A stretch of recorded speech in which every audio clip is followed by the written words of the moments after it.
Gaza పరిధి ఖాన్ యూనిస్లోని ఓ ఆసుపత్రి కింద పెద్ద సొరంగాన్ని ఇజ్రాయెల్ సైనికులు గుర్తించారు. యూరోపియన్ హాస్పిటల్ కాంపౌండ్ కింద ఉన్న ఈ సొరంగాన్ని హమాస్ కార్యకర్తలకు కమాండ్ కంట్రోల్ కేంద్రంగా ఇజ్రాయెల్ దళాలపై దాడులకు సమన్వయం చేయడానికి వాడుకున్నట్లు చెబుతున్నారు. ఇజ్రాయెల్ సైనికులు ఈ సొరంగంలోకి వెళ్లి వీడియో తీశారు. లోపల అనేక గదులు కనిపించాయి.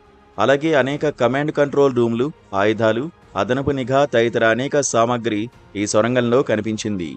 హమాస్ ఉగ్రవాద ప్రయోజనాల కోసం గాజాలోని ఆసుపత్రులపై దాడులకు తెగబడుతున్నారని ఐడిఎఫ్ తెలిపింది. 2023లో గాజాలోని ఓ పెద్ద ఆసుపత్రి కింద హమాస్ సొరంగాన్ని కనుగొన్నట్లు చెప్పారు. అయితే ఆ సొరంగం ప్రస్తుతం పూర్తిగా ధ్వంసమైనట్లు తెలిపారు.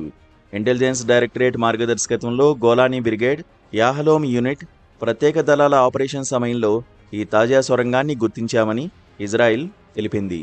ఇందుకు సంబంధించిన వీడియోను ఇజ్రాయెల్ డిఫెన్స్ అకాడమీ శనివారం తన ఎక్స్ ఖాతాలో షేర్ చేయగా తెగ వైరల్ అవుతోంది.